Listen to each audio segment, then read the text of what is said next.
తమిళనాడులోని కడలూరు జిల్లాలో ఒక హృదయ విదారక సంఘటన చోటు చేసుకుంది. సెల్వరాజ్ అనే వ్యక్తి మరణించగా ఆయన కుమారుడు అప్పు తన తండ్రి ఆశీస్సులు పొందాలనే ఉద్దేశంతో ఆయన మృతదేహం ముందే తన ప్రియురాలు విజయశాంతిని వివాహం చేసుకున్నాడు. లా చదువుతున్న అప్పు తండ్రి మరణంతో కుంగిపోయినా ఆయన కోరిక మేరకు ఈ నిర్ణయం తీసుకున్నాడు. ప్రజెంట్ ఈ పెళ్లికి సంబంధించిన విజువల్స్ సోషల్ మీడియాలో వైరల్గా మారాయి. ఆ విజువల్స్ ఏంటో ఒకసారి చూద్దాం.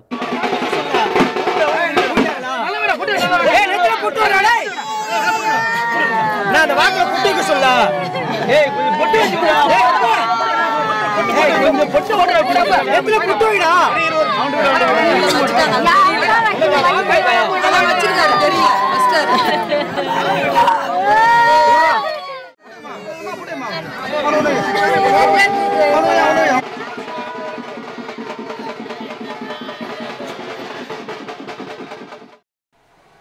யாப்பா என்னடா தாலக்கு மாத்தி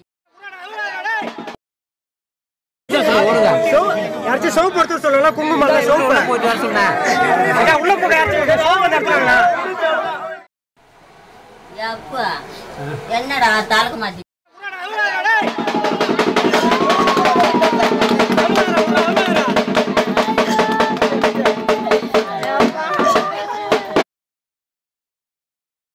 తమిళనాడు రాష్ట్రంలోని కడలూరు జిల్లా కవణై గ్రామంలో ఈ ఆసక్తికర ఘటన చోటు చేసుకుంది. రైల్వేలో పనిచేసి రిటైర్ అయిన సెల్వరాజ్ అనారోగ్య కారణంగా మృతి చెందాడు. అతని రెండవ కుమారుడు అప్పు లా చదువుతున్నాడు. అతను గత కొద్ది కాలంగా విజయశాంతి అనే యువతిని ప్రేమిస్తున్నాడు. వీరిద్దరి విషయం ఇంట్లో కూడా తెలిసింది. వారి వివాహానికి ఇంట్లో వాళ్ళు కూడా అంగీకారం తెలిపారు.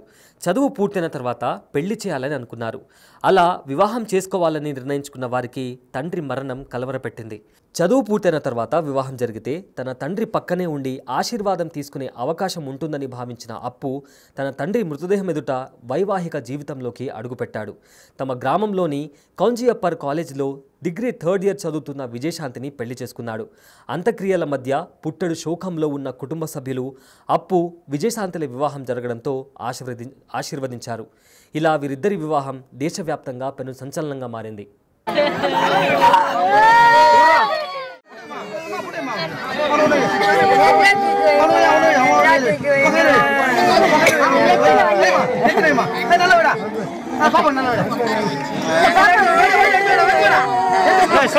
సోపుకున్నా యారచ్చు సోపు எடுத்து சொல்லல குங்குமம் இல்ல சோப்பு போட்டு வர சொன்னா அட உள்ள போக யாரச்சு சோப்பு எடுத்துறா யாப்பா என்னடா தாலக்கு மாத்தி